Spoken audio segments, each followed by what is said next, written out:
여러분, 우리가 지난 6기 시리즈 3주차 때 어떤 이야기를 나눴는지 기억하시나요? 이 욥기는 욥과 그 세 친구가 끊임없는 논쟁을 이어나가면서 서로 합의되지 않는 모습, 즉 어느새 친구보다 나의 지혜를 더 사랑하는 모습이 반복하면서 나오는데, 이는 우리 인간의 사랑 없음이라고 하는 그 한계성을 반복해서 계속해서 보여주고 있는 것이다 라는 이야기를 나눴습니다. 그래서 욥기는 단순히 글자들의 모음인 한 책이 아니라 여러분과 제가 하루가 멀다 하고 이 사회에서, 그리고 우리 자신에게서 지겹도록 반복되는 사랑 없음이라고 하는 인간의 한계성을 담아내는 책이라, 이 책을 볼 때마다, 우리가 마주할 때마다 참 지겨울 수 있겠다라는 얘기도 했습니다. 그리고 지겨운 게 어쩌면 당연하고, 이 책을 보면서 내가 다 안다라고 생각하는 것이 당연할지 모르겠다는 이야기를 나눴죠. 그리고 우리는 이 욥의 세 친구와 같이 처음에는 누군가에게 위로하고자, 응원하고자 어떤 말을 건넸지만, 뜻하지 않게 자신의 지식과 경험과 마땅함만을 주장하면서 그 친구를, 그 상대방을 소중하게 여기지 않는 모습이 있지는 않은지 늘 점검해야 한다는 이야기를 드렸어요. 그리고 누군가의 고난을 보면 그 사람의 고난에 대해서 내가 뭔가를 정의하고 판단하면서 말을 앞세우는 것이 아니라 그 형제자매를 위해서 정말 간절하게 우리가 기도하자라는 이야기까지도 나눴죠. 그렇다면 여러분, 지난 한 주 그렇게 사셨습니까? 누군가의 고난을 볼 때에 그 고난에 대해서 정의하고 판단하려 들기보다, 나의 어떤 기준과 생각에 대입하려고 하기보다 먼저 무릎 꿇고 주님 앞에 그 형제 자매를 위해서 기도하면서 하루하루를 보내셨습니까? 여러분 주변에 고난을 당하는 사람들의 그 모습을 볼 때에 우리가 섣불리 나의 지혜를 쏟아내지 말아야 할 것입니다. 근데 제가 모르긴 몰라도요, 우리 성도님들이라면 이번 한 주 동안 누군가의 고난을 보고 정죄하고 판단하기보다 그들을 위해서 간절하게 기도하셨던 그 시간들이 여러분 가운데 있었을 것이라고 믿습니다. 그러나 또 우리가 인간이기 때문에 또 한편으로는 누군가의 고난의 시간을 보면, 고통의 시간을 보면 참고 참다가 결국엔 나의 지혜와 어떤 기준과 마땅함으로 그를 상처 주게 하는, 그 누군가를 절망하게 하는 그런 일도 우리 가운데 있진 않았을까라는 생각도 하게 됩니다. 그래서 여러분과 저는요, 우리 각 사람을 사랑하시고 우리 이 공동체를 세워나가시는 주님께서 금일 메시지 시간을 통해 여러분과 제가 더 이상 우리의 이웃과 또 하나님 앞에 사랑 없음을 반복적으로 행하지 않게 하시고자 생명의 말씀을 허락하신 주님의 그 메시지에 귀를 기울여야 할 것 같습니다. 그런 의미에서 다시 한번 오늘 금일 본문 말씀 한번 살펴보겠습니다. 누구든지 나의 변명을 들어다오, 나의 서명이 여기 있으니 전능자가 내게 대답하기를 바라노라. 나를 고발하는 자가 있다면 얼마든지 고발해라. 내가 그것을 어깨에 메기도 하고 왕관처럼 쓰기도 하리라. 얼마나 답답했으면 이런 얘기를 하겠습니까? 난 죄가 없는데 정말 내가 죄가 있다면 알려달라. 그래서 나로 하여금 그 죄가 있음을 깨닫게 해달라. 그럼 내가 차라리 기쁘겠다라는 것 아니겠어요? 그리고 내 걸음의 수요를 그에게 알리고 왕조처럼 그에게 가까이 하리라 얘기합니다. 또 얘기하죠. 만일 내 밭이 나를 향하여 부르짖고 내 밭이랑 함께 울었다면, 만일 내가 값을 내지 않고 그 소출을 먹고 그 소유주가 생명을 잃게 하였다면, 정말 내가 죄가 있다라면 나의 밭에 밀 대신 가시나무가 나고 보리 대신 독보리가 나는 것이 마땅하지 않겠냐라는 얘기를 쏟아붓고 있죠. 여러분, 본 말씀은요, 욥기 시리즈에서 줄곧 보았던 그런 모습이에요. 친구들이 너 죄 있어 라고 하니까 아니야 라고 하면서, 나는 허다한 죄들이 이렇게 있지만 이런 죄들 난 짓지 않았어 라고 얘기하는 것 아니겠어요? 이런 죄들과 나는 상관없고 난 하나님을 떠난 적이 없더라고 욥이 얘기하고 있습니다. 더 나아가 욥이 어떤 얘기를 인용하냐면요, 친구 중에 한 친구가 이런 얘기를 했었죠. 너무 답답하다. 너는 왜 네가 죄가 있는 걸 모르니? 하나님께서 네 앞에 딱 나타나셔서 너에게 너 죄 있어 라고 말씀해 주셨으면 좋겠어.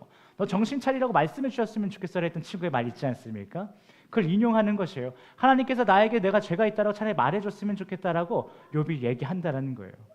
이런 욥의 답답함이 가득 담겨있는 이 본문 메시지는요, 욥이 욥기에서 친구들에게 자신에 대해서 변호하는 마지막 변호의 대목입니다. 여러분, 이 메시지 마지막까지도 나는 이러한 죄들이 수많이 세상에 있지만 이런 죄들과 난 상관이 없고 난 하나님을 떠난 적이 없어. 정말 내가 죄가 있다면 하나님이 나한테 말해주셨으면 좋겠고, 너희들이 날 설득시켜서 정말 내가 죄가 있으면 알려줬으면 좋겠어 라고 말하는 이 본문 메시지가 중간중간에 나오지만 또 마지막 욥의 마지막 말에도 또 여전히 반복되고 있다는 것을 보면서 여러분, 우리는 이 대목에서 무엇을 깨달을 수 있을까요?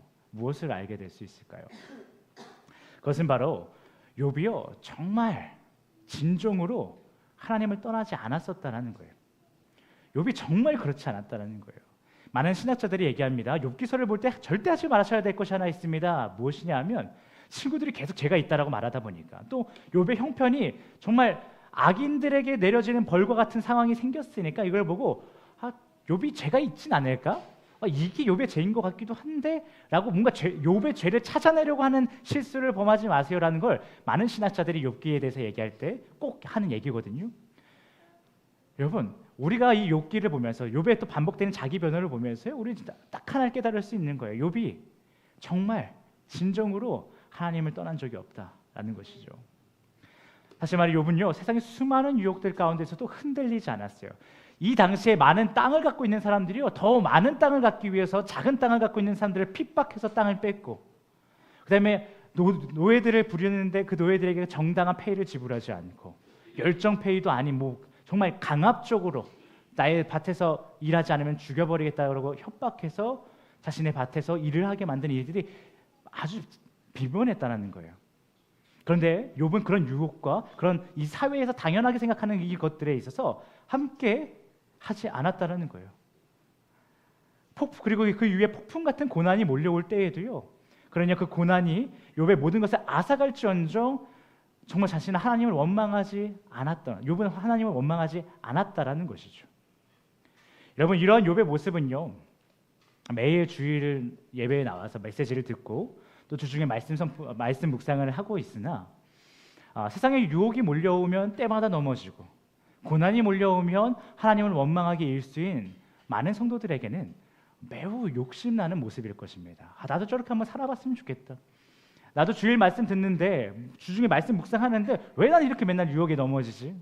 욥은 이렇게 넘어지지 않는데 나도 좀 욥처럼 살고 싶다. 나도 하나님 원망하지 않고 살고 싶다. 고난이 몰려와도 뭔가 의연하게 믿음이 큰 사람처럼 그렇게 대하고 싶다라는 생각 하지 않겠습니까? 물론요, 욥기 말씀을 보면 이런 것들이 있어요. 이런 구절들을 보면 욥이 마치 하나님을 원망하고 있는 것 같고요, 마치 하나님 앞에 비아냥대는 것처럼 보이기도 해요. 그런 구절들도 중간중간에 계속 나옵니다. 하지만 이런 모습이요, 욥이 하나님을 원망하거나 그분께 비아냥댔다라고 오해하시면 안 됩니다. 오히려 이는요, 욥이 하나님의 절대 주권을 인정하고 있는 거예요. 전능자의 화살이 나에게 박히게 무슨 말이에요? 하나님께서 나에게 화살을 박히게 했다. 나를 아프게 했다. 고난스럽게 하셨다.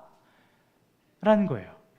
또 그가 폭풍으로 나를 치셨다. 까닭없이 내게 상처를 주셨다.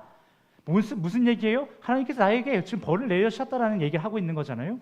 이런 얘기를 우리가 흔히 우리의 삶 가운데서 어떻게 표현합니까? 하나님 나한테 좀 왜 이러세요? 하나님 나 너무 힘든데 왜 나한테 이렇게 힘든 일을 주시는 거예요? 이런 고백 우리도 하지 않습니까? 욥이 그런 고백을 하는데요, 이 고백이 하나님을 원망하는 고백이 아니었다라는 거예요. 하나님 나한테 왜 그러세요? 왜 나한테 화살을 쏘세요? 왜 폭풍을 몰아치게 하세요? 이렇게 욥이 얘기하고 있는데요, 이게 욥이라는 사람이 하나님에게 원망하고 있는 것이 아니라는 거예요. 또 비아냥대는 것도 아니라는 것입니다. 오히려 절대 주권을 인정하는 모습이라는 거예요. 왜냐하면요, 이전에 욥에게 수많은 재물이 주어질 때가 있지 않았습니까? 그때 욥의 모습이 어땠을까요? 그러면요, 이 재물의 근원지가, 이 수많은 그 재물의 근원지가 내가 잘나서 우리 집안이 좋아서가 아니라 하나님께서 우리 가정 가운데에 우리 집안 대대로 그리고 오늘날 나에게 허락하셨음을 고백하고 또 그 가운데서 기뻐했던 욥 아니겠습니까?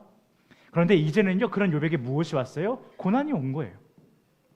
고난이 주어지고 있는데 우리 하나님은 욥에게 이런 입장이라는 것이죠. 우리 하나님은 이러한 고난에 대해서도 주권을 가지고 계신 분이라는 거예요. 그래서 그 주권자가 나에게 허락하신 그 고난으로 인해 현재 내가 슬프다, 내가 지금 아프다, 괴롭다 라고 하는 그 사실만을 고백하고 있다는 거예요. 그렇기 때문에 이러한 모습은요, 정말이지 주님께서 이 땅에서 일어나는 모든 기쁜 일과 모든 고난을 다 통치하고 있는, 한마디로 이 세상의 모든 일을 다 주관하고 계시는 주관자임을 고백하고 있는 아주 순결한 아주 올바른 고백이라는 거예요. 그럼 여러분에게 고난이 몰려왔을 때요, 여러분에게 아픔이 다가왔을 때요, 하나님 왜 그러세요? 하나님 너무 힘든데 왜 나한테 왜 그러세요? 라고 하는 그런 고백들이 있죠. 그런 여러분들의 그 외침에 대해서 무조건 스스로를 자책하지 마십시오.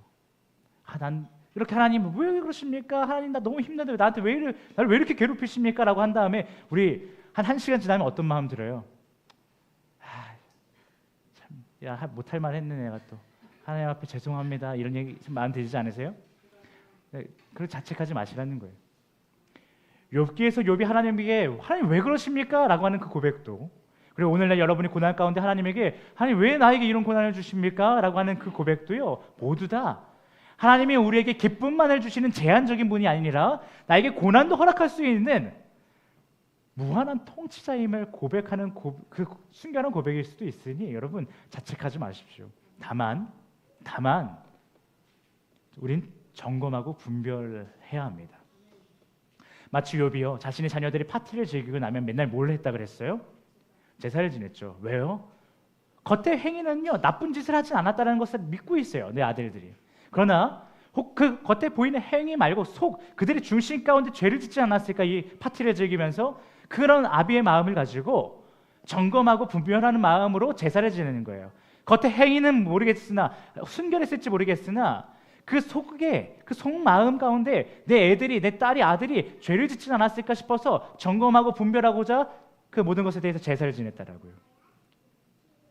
이와 같이 여러분과 제가 고난 가운데요, 하나님 왜 이러시나요? 왜 나를 이렇게 못살게 구시나요? 나를 너무 이렇게 힘들게 하시나요? 라고 했던 그 수많은 고백들이 과연 욥과 같이 주님은 기쁨과 고난을 다 다스리시는 주권자이심을 인정하는 것으로서 문제가 되지 않는 믿음의 고백이었는지, 아니면 자신에게 펼쳐진 고난과 고통에 대해서 그저 나의 분노를 표출할 대상을 찾다가 하나님이라는 분이 있지 라고 하면서 그분에게 나의 모든 고난의 책임을 떠넘기면서 분노를 표하고 있는 것은 아니었는지, 우리는 이것에 대해서 점검하고 분별할 필요는 있겠다라는 것입니다.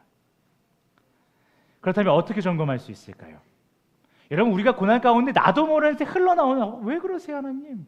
너무 나한테 왜 이렇게 고난을 주세요? 라고 하는 그 말들이 과연 하나님에 대한 모욕인지 하나님에 대한 믿음의 고백인지 어떻게 점검할 수 있냐라는 거예요. 이 두 고백이요, 겉에 볼 때는 똑같아요. 하나님 왜 그러세요? 하나님 왜 나에게 이런 고난을 주세요? 똑같아요. 그런데 결과는 전혀 다르단 말이에요. 이 고백을 정말 하나님의 절대 주권을 인정해서 그렇게 고백한 것인지, 아니면 그냥 나의 분노의 대상이 필요해서 한 것인지, 이것으로 인해서 이 결과가 너무나 다른 것이죠. 여러분, 이거 우리가 어떻게 구별할 수 있을까요? 구별해내야 되지 않겠습니까? 그래야 내가 지금 영적으로 어떤 상태인지 분별할 수 있지 않겠습니까? 여러분, 그 방법은 말이에요, 바로 이것입니다. 여러분과 제가 어린아이와 같은 믿음을 갖고 있는지, 아니면 장성한 분량의 믿음을 갖고 있는지를 확인해 보시면, 그것을 확인해 보시면 알 수 있습니다. 그렇다면 여러분, 우리는 먼저 어린아이와 같은 믿음과 장성한 분량의 믿음에 어떤 차이가 있는지를 확인할 필요가 있겠죠. 그리고 그 차이를 확인한 뒤에 여러분이 어떤 믿음에 속한 사람인지, 내가 어린아이와 같은 믿음에 속했는지 아니면 장성한 분량의 믿음에 속해 있는 사람인지를 점검해야 할 것입니다. 그리고 또한 여러분이 자신이 속한 곳이 어디인지를 알게 됐다라면, 점검을 통해서 알게 됐다라면 그곳이 하나님께서 보시기에 어떤 곳인지를 분별해야 될 것입니다. 자, 그렇다면 우리가 하나님께 모욕적인 언행을 보이는 자들인지 아니면 하나님의 절대 주권을 인정하는 자들인지 점검하기 위해서 먼저 어린아이와 같은 믿음이 어떤 것인지 살펴보겠습니다. 여러분, 헤이스키즈 친구들의 예배를 들어가 본 적이 있으신가요? 아니면 어릴 적에 교회학교, 주일학교에 다녀보신 적이 있으신가요?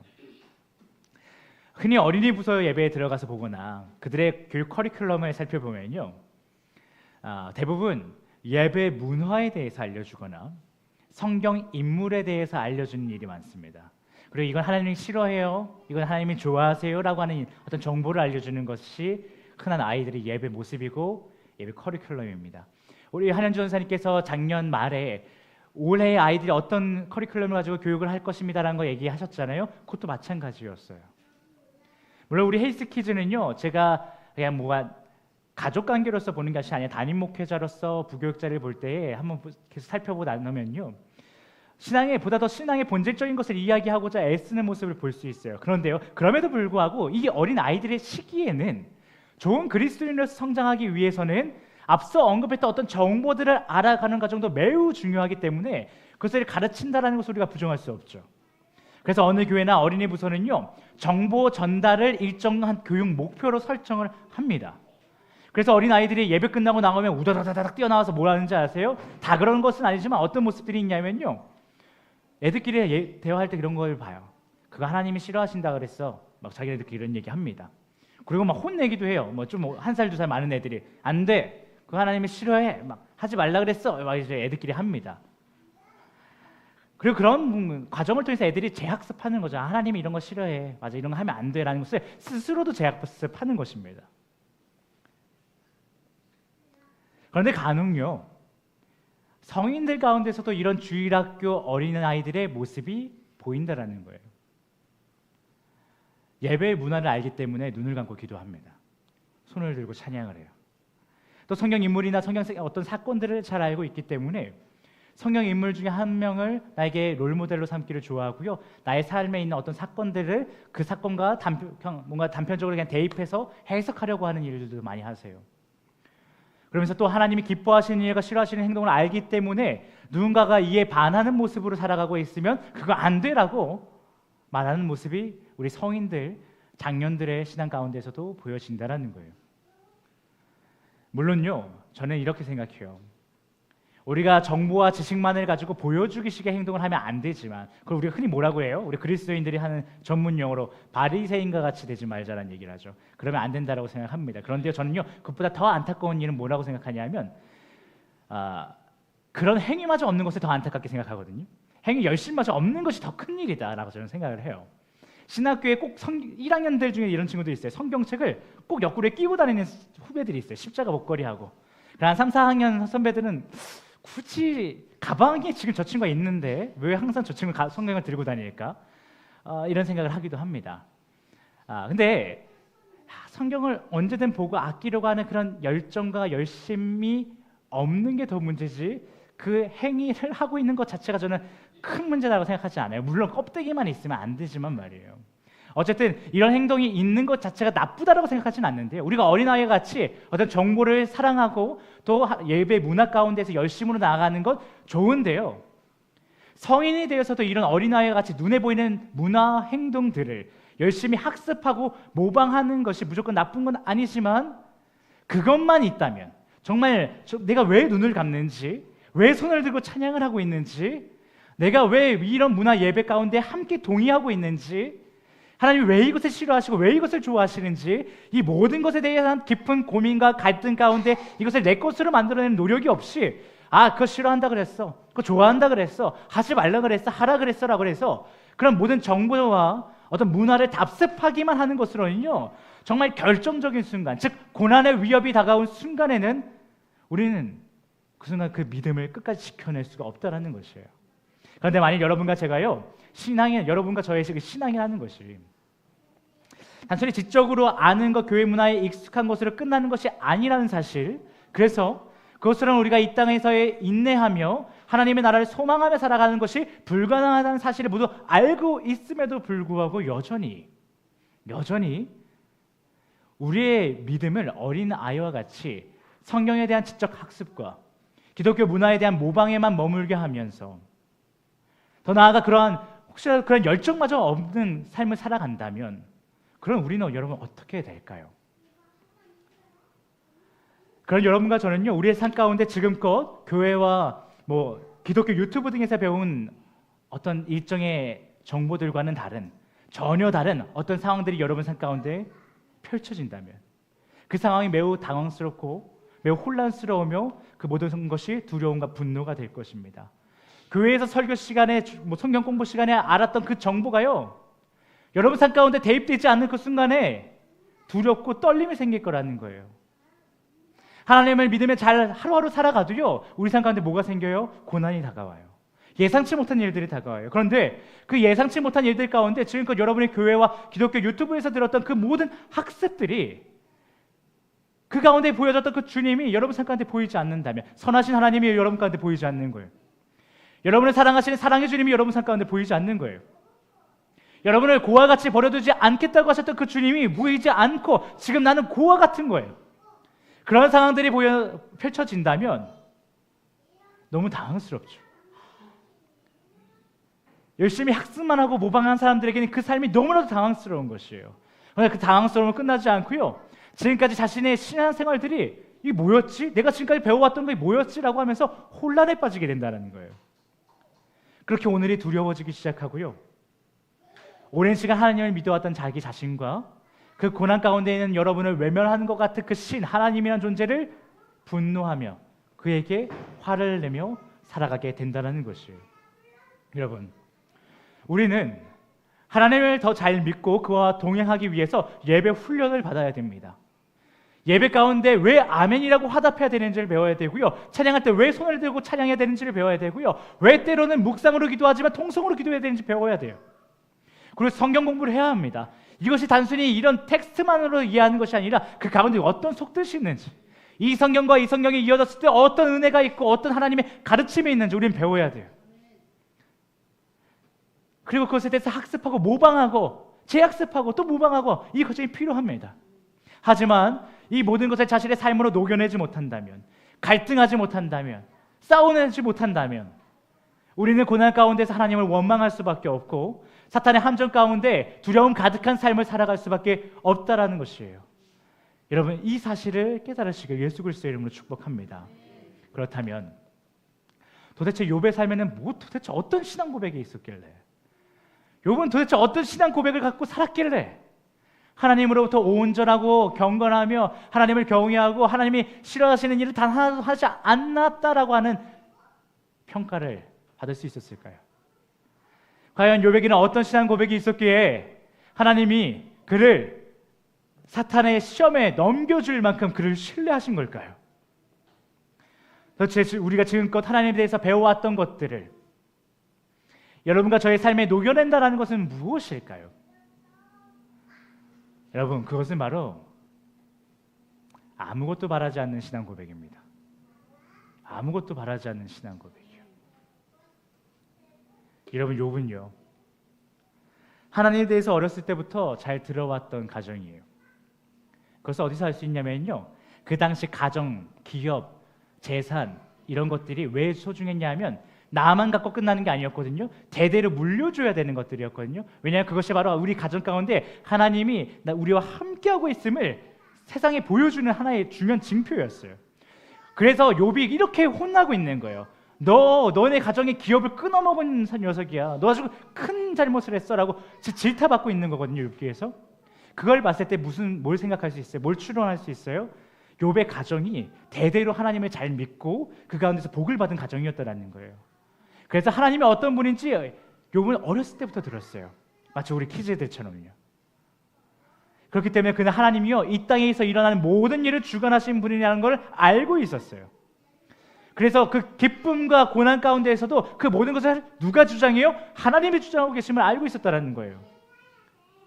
그리고 그 모든 것을 주관하신 하나님은요, 선하신 사랑의 왕으로서 우리를 지금도 완전한 평안 가운데로 인도하고 계신다, 완전한 그 약속의 땅으로 인도하고 계신다는 것을 욥이 알고 있었다라고요.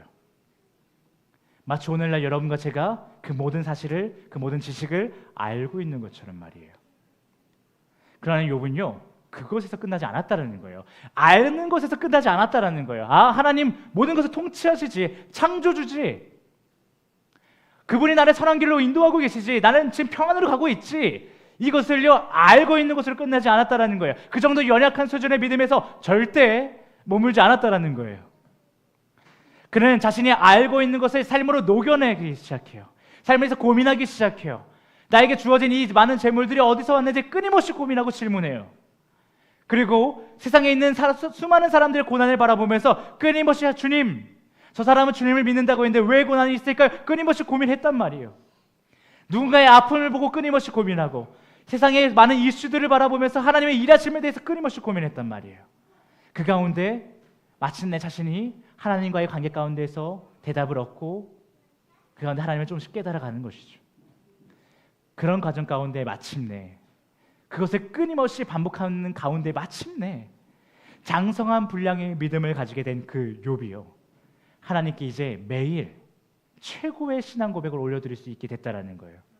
그리고 그 최고의 신앙 고백은요, 그 사람이 굉장히 지혜롭기 때문에 당대 정말 인정받을 수준 높은 수학적인 모든 기법을 동원해서 하나님 앞에 대단한 고백을 했는가? 그게 아니고요, 지금 화면에 나와 있는 저 고백을 했다라는 거예요. 아무것도 바라지 않게 된 것이에요. 아무것도 바라지 않게 된 것이에요. 하나님을 믿는 이유가 무언가를 바라기 때문이 아니라 창조주 하나님이시고 절대 주권을 가지신 이가 나를 사랑한다 하시기에 내가 무언가를 소유하게 되었을 때는 내가 더 갖지 못한 것에 조급하는 것이 아니라 주님께 사랑을 받은 사람으로서 넉넉함을 갖고 나의 이웃들과 나눴다라는 거예요. 내가 고난 가운데 있을 때는 절대 주권을 가지신 창조주 하나님께서 나의 이 고난 가운데 고난도 주관하고 계시니 결국 나는 그 하나님께서 다시 일으켜 세우실 것이 너무나도 당연하기 때문에, 이것이 너무나도 당연하기 때문에 그 고난의 폭풍 속에서도 이 욥이요 잠잠한 거예요. 난리치지 않는 거예요. 이거 어떻게 빨리 돌아가야 되지 않습니까? 주님 어떡합니까? 하나님 나 빨리 어떻게 좀 회복하게 해주세요. 전전긍긍하며 그렇게 막 날뛰기 시작하지 않았다는 거예요. 왜요? 나의 이 고난을 주관하시는 분이 주님이시라면 그 주님이 나를 평안 가운데 인도하신다고 하셨으니 나는 결국 다시 이렇게 세워질 것이라는 믿음이 있었기 때문이에요. 그러니 그가 그 고난 가운데서 무엇을 더 구하겠습니까? 구할 것이 없는 거예요. 그냥 잠잠히 있으면 되는 거예요. 왜요? 절대 주권자 창조주 하나님이 나를 사랑하시기 때문이에요. 그것이 바로 아무것도 바라지 않는 신앙 고백이고요, 이 고백이 신약에 이르러서는 어떤 고백으로 발전되냐면요, 이런 고백이에요. 나는 비천에 처할 줄도 알고 풍부에 처할 줄도 알아. 모든 일 곧 배부름과 배고픔, 풍부와 궁핍에 처할 줄 아는 일체의 비결을 배우느라. 내가 풍부할 때에도 빈곤할 때에도, 내가 배부를 때에도 배고플 때에도 나는 괜찮습니다. 왜요? 하나님이 나와 함께 하시고 하나님이 그 모든 배고픔과 배부름을 주관하시기 때문이라는 거예요. 여러분, 욥의 고난은요, 욥기 1장에서 보여지는 사탄과 하나님의 대화에서 사탄이 쏘아 올린 논쟁이에요. 욥이 까닭없이 하나님을 믿겠습니까? 욥이 까닭없이 하나님을 하나님께 찬양하겠습니까? 정말 그게 바라는 게 없을까요? 정말 욥이 원하는 게 없을까요? 정말 모든 것을 얻어서가 아니라 아무것도 얻지 않은 그 상태에서도 하나님을 과연 찬양할까요? 나는 아니라고 봅니다, 주님. 이 사탄이 봤을 때는 인간이란 무언가를 얻어야지만 주님을 찬양하는 사람이에요. 주님을 찬양할 때에도 무언가를, 나의 고민을, 나의 어떤 문제를 해결받기를 원하는 그 간절함이 있기 때문에 주님을 찬양하는 것이지, 그 모든 것이 없이 하나님을 찬양하지 않아요. 이것이 바로 나 사탄의 신학입니다. 내가 생각하는 신학입니다. 이것을 1장에서 사탄이 쏘아 올렸단 말이에요. 이 질문에서 시작된 것이 바로 욥의 고난이에요. 그리고 하나님께서는 욥이라는 이 존재를 까닭이 있어 하나님을 믿는 것, 바라는 것을 얻기 위해 하나님을 믿는 것이 얼마나 모순되고 얼마나 연약한 믿음인지를 말씀하시기 위해서 자신의 살가죽이 다 벗겨질지언정 난 주님을 만나고 싶습니다, 주님을 사랑합니다라고 고백했던 그 욥을 사용하기 시작했다라는 거예요.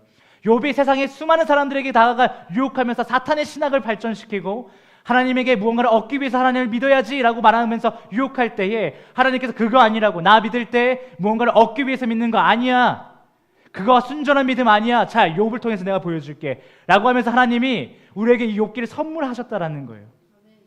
여러분, 하나님은 우리의 부족한 지혜를 응답하시기 위한 존재가 아니에요.